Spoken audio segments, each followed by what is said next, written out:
28 Days Later is a terrifying new thriller from Danny Boyle, the man who brought us Trainspotting. Set 28 days after a devastating epidemic ravages Britain, the film follows a handful of survivors as they struggle to make sense of the aftermath. Very simply, it's a story of a group of survivors trying to make their way to safety after the outbreak of a terrible viral infection. It gives people this incurable disease which fills their veins and blood with pure rage, and it turns them into these infected people. And then eventually everything just stops, and there's only so many people left. Hello! Hello! But how far from reality, though, is the premise of 28 Days Later? And how protected are we from a new killer pandemic?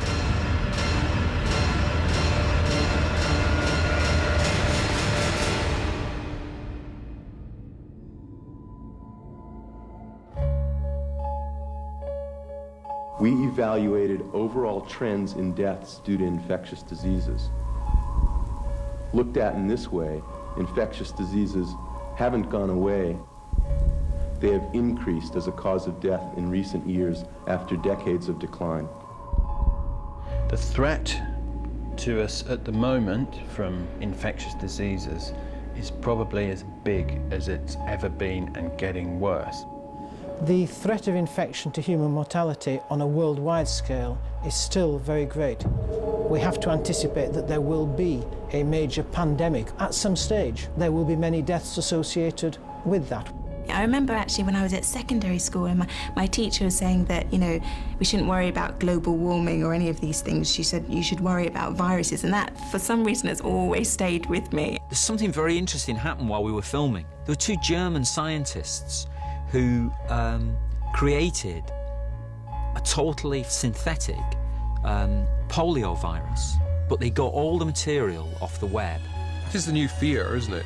Even in weapons of mass destruction, what everybody's really worried about is the anthrax, smallpox, those kind of things. Infectious diseases are indeed the new paranoia that's striking Western society. It is this fear of invisible threats to you, just something there in the air, waiting to strike. If you forget about a disease and consider it beaten, then the organism will take the opportunities which you increasingly offer it.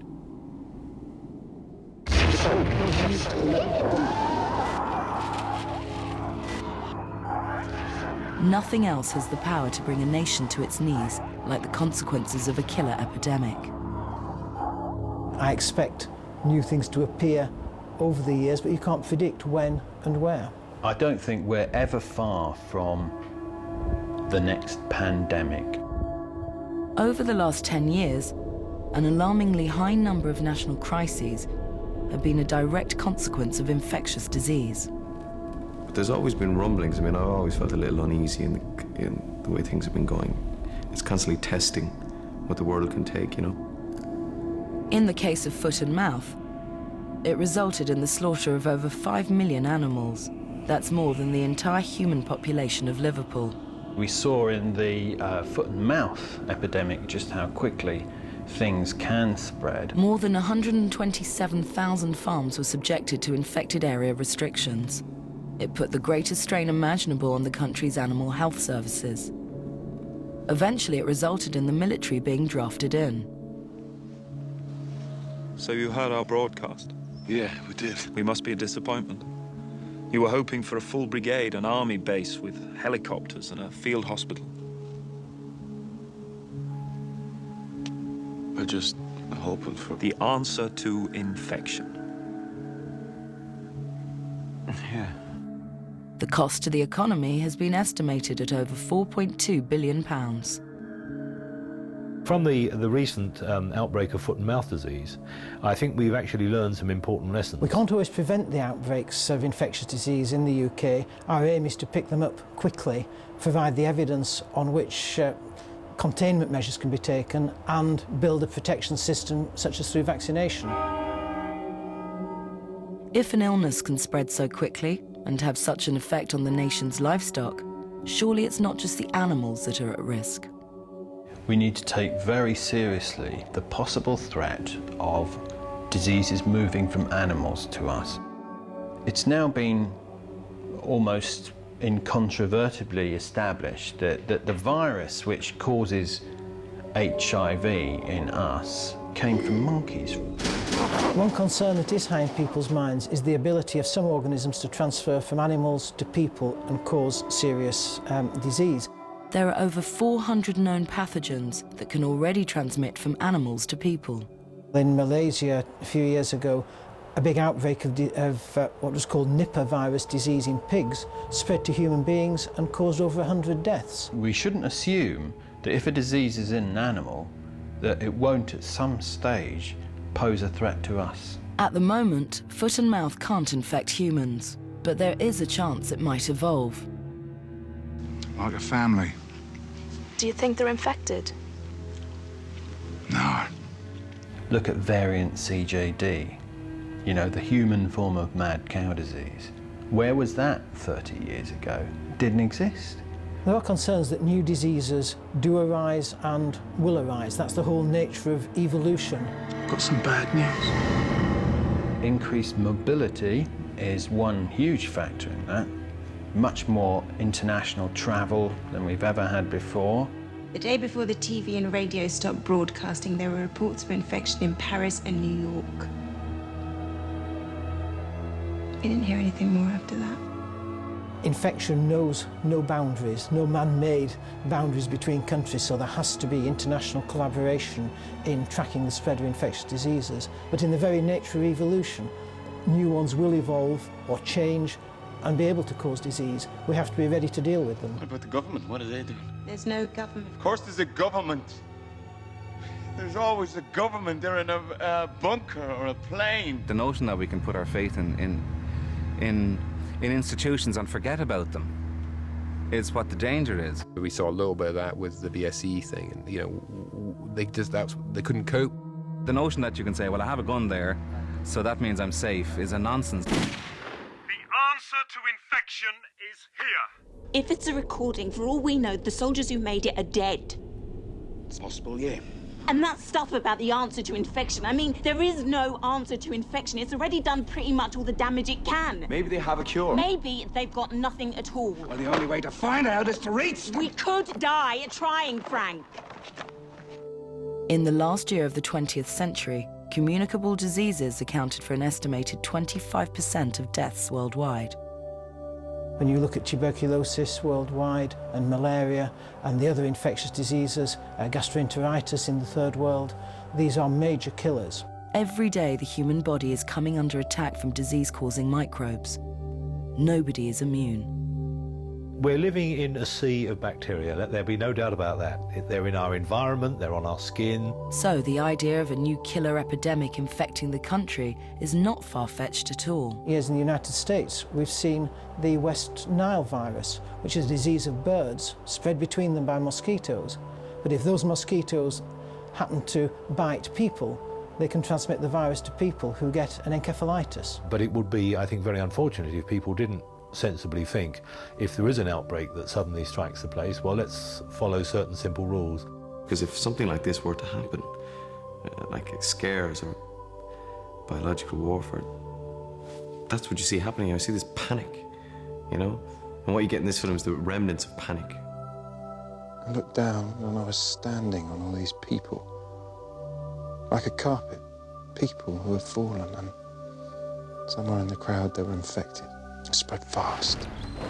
It's not so much a question of will it happen, but when will it happen? Just as the Darwinian principles of survival of the fittest and evolution are accepted for mammals, then the same is happening at a much smaller level for bacteria. And that whenever they're put under intolerable pressure, as they may be by the common use of an antibiotic, for example, then they will pretty rapidly find a way around it. Only travel during daylight, unless you got no choice. So what is the virus that wipes out the population of London in 28 days later?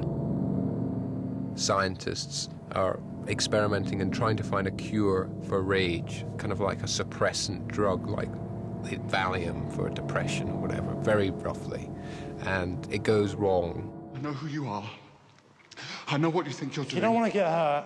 Keep your mouth shut and don't move a muscle. The chimps are infected. They're highly contagious. They've been given an inhibitor. Infected with what? In order to cure, you must first understand. Infected with what? Rage. It's a primate-based virus. It's hideously virulent. It's spread by contact with the blood. Scratches, bites, etc. And it leads to the permanent, appalling state of aggression. Mailer? Jim. Jim. Mailer. Got infected 2 days ago.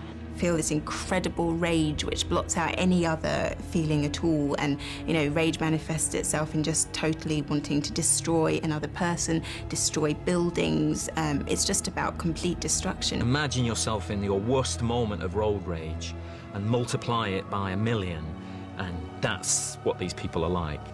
It opens up big philosophical things, that whether it's a very modern disease or whether it's always been with us. It's actually part of us, and all it's doing is bringing out something that we're all terribly, I'm afraid, capable of. If someone gets infected, you've got between 10 and 20 seconds to kill them. It might be your brother or your sister or your oldest friend. It makes no difference. And just so you know where you stand, if it happens to you, I'll do it in a heartbeat. We've fled this whole notion of rage and, the modern malaise and the infection of it. And we come into something that's even more frightening, which is where that notion of survival hits base, and where it's every man for himself. The world is over, and it's just how you deal with continuing life. Do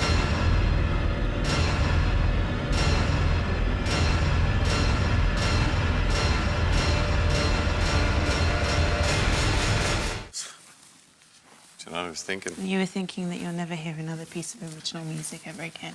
You'll never read a book that hasn't already been written, or see a film that hasn't already been shot.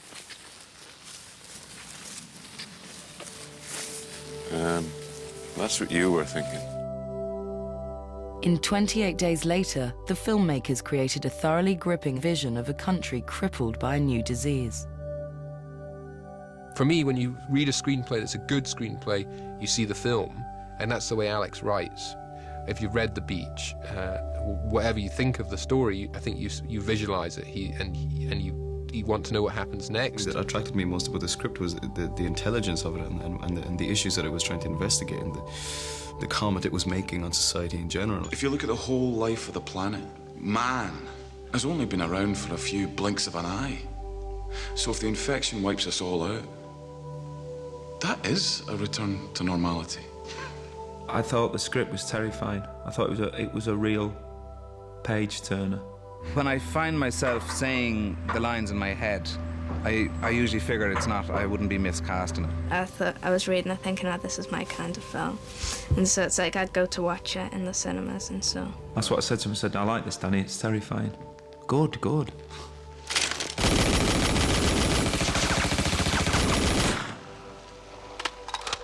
In maintaining a realistic edge to the film, the filmmakers decided to use a cast of less familiar actors.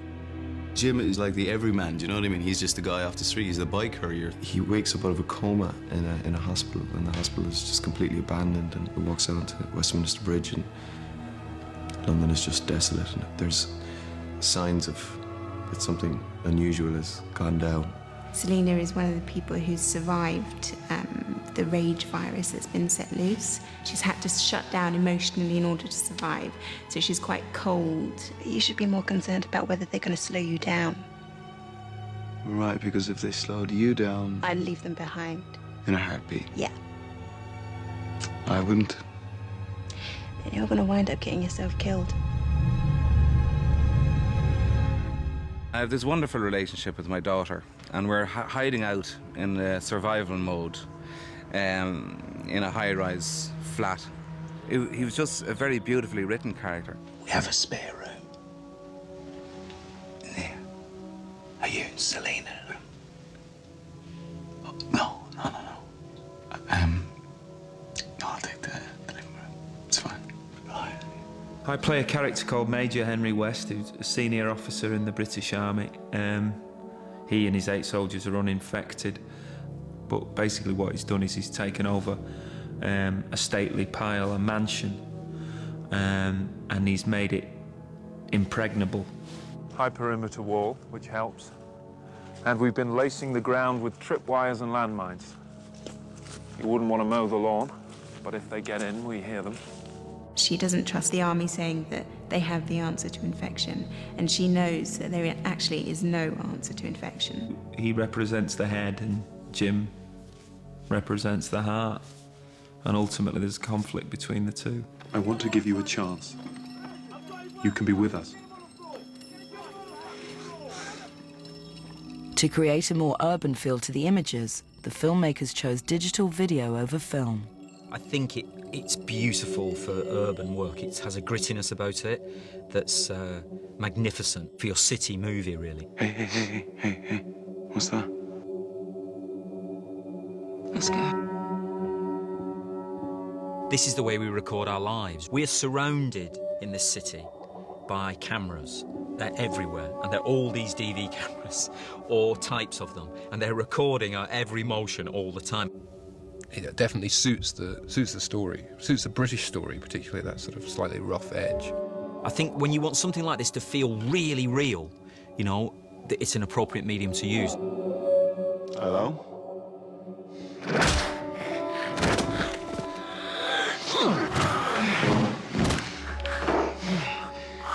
A few occasions, you know, you might just go, phew, and there's a camera there, so you have to be aware of it all the time, you know. But it's great because you can get so many different perspectives and you can do things that you can't do with big 35mm cameras. You can't just sort of wait for your single or for your close-up shot or whatever.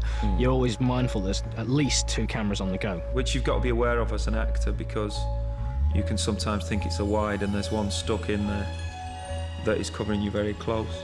The film shows a post-apocalyptic landscape created in the aftermath of the epidemic. But creating a completely deserted vision of London was no easy task. We never would have shot that with film. The police were quite happy to assist us, and the councils to assist us doing it because we could do it so quickly. We could be ready to shoot in literally minutes. Walking around deserted London was a big buzz. It was action and you're in it, you know, and there was nothing there. And once you get into that space in your head, it was just fantastic, you know. What we tried to do was try and find kind of iconic images that, again, did the work of a huge, huge budget, you know? When you see the whole of Westminster Bridge and the embankment all closed for you, and the traffic stop and you can't hear anything, it's pretty exciting. The triumph of actually managing to make that look deserted, I think, is quite, you know, it's incredible. One of the problems with emptying London now is that, like, I think probably before dance music, you could have probably done it. But now, because of dance culture, of course, which has opened clubs, people are piling out of the clubs at dawn, you know, and they overlap with all the kind of people arriving to clean the offices.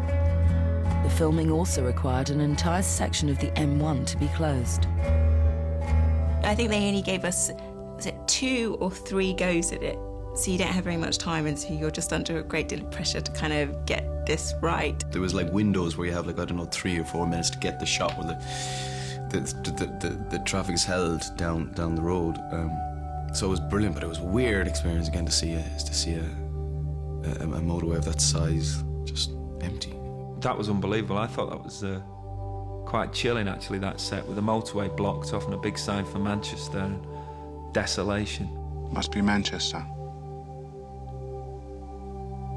The whole of Manchester, the whole city. When you do it for real, things happen, you know, actors are different, and it changes everything because suddenly it's there for the actors. They don't have to imagine that the traffic will be removed or that the dinosaur will be there. You know, it actually is there for them. The film also required a large team of makeup artists to create the infected look. We've been experiencing a lot of gore at the moment. A lot of gore. Lots of buckets of fake blood and gallons of spewy bile and edible vomit and all sorts of different variations on blood. But you become immune to it. I mean, you know, you'd be sitting down having your lunch, head to foot, and It's a bit surreal. You're sitting there and then there's just like an infected person walking past or eating when they're like sitting next to you and wherever. Yeah, and it is very gruesome, very gruesome. I still got a bit of him in my teeth, look. Danny, he really likes all that stuff, doesn't he? Because he's behind the monitor, you know. And I thought, oh yeah, it's a sort of a recurring thing with Danny, this sort of ultra-violence. There's two kind of effects in the film, really, to try and create a kind of both a plausible world, i.e. a post-apocalyptic plausible world, and also an atmospheric world that has a strange atmosphere about it. The one that really got me was the rain, because rain is really makes things so difficult, because by the time you get the rain right and the light right and the angle so you could see the rain and then trying to do the shot, you know, that was very difficult. We used the digital effects more to try and create an atmosphere, particular use of colours in the film. Because you're in a digital medium anyway, it's very responsive. You can actually play with the visual impact of the film in different ways. You know, there's a freedom to do that. Essential for the action sequences was a high level of fitness, and some of the cast endured military training. We had a 2-3 day boot camp where we did military exercises. It was an experience, to tell you that much. Yeah, it was. I'm used to staying indoors overnight and stuff like that. That didn't really work out. It was hard stuff, but I'm glad I did it. I'm glad I stuck it out because I think it's all showing on screen. And they're putting us right on the edge sometimes, aren't they, with the stuff that you're doing. There's a rule in the army, but forces generally a leap and a bound. You should never be more than a leap and a bound away from your own personal weapon. And after 2 days, they're starting to get it, and you can see them getting nervous when they're a little bit further away from their own weapon. I used both the machine gun and then a mounted machine gun, which is I find pretty frightening, to be honest. You know, I didn't particularly get a buzz out of it. It's not something that I enjoyed, but you know, I can see why a certain sort of man may feel more potent. And then we had 2 days actually here on location, teaching them basic infantry skills, as well as the specific tasks that they'll all need to carry out in each individual scene. Learned a little bit how to move like a soldier, and obviously how to think like a soldier. Actors learn a lot more quickly than soldiers do, which is a great relief. Otherwise, we would have had to be here for 6 months before we did this. I do, you know, I use my imagination a lot of the time. That's what my job's about. 28 Days Later is proving a hard film to categorise. Action. Science fiction horror. Horror. Horror slasher. We sell it and present it, I think, as a horror movie. Disaster. One thing is certain. It's a warning for us as well as an entertainment, you know? The threat of new disease is increasing. As a society, we're being miles too careless with our medicine. We are definitely assuming that we can cure anything. And the human race should be on high alert. Are we safe in the first world from infectious diseases? Certainly not. I wouldn't say so. It's dark stuff, you know. My own belief is that we're not very close to a major pandemic occurring. But then, had you asked me 20 years ago, did I think that the advent of HIV was a likelihood, I would have given the same answer. But don't worry. You're quite safe here. The thing that's going to scare you or horrify you is a reality-based thing. If you want to go and be entertained, purely you will be by the film, but also if you want to go and have a think about it, you can too. It'll stimulate that, you know.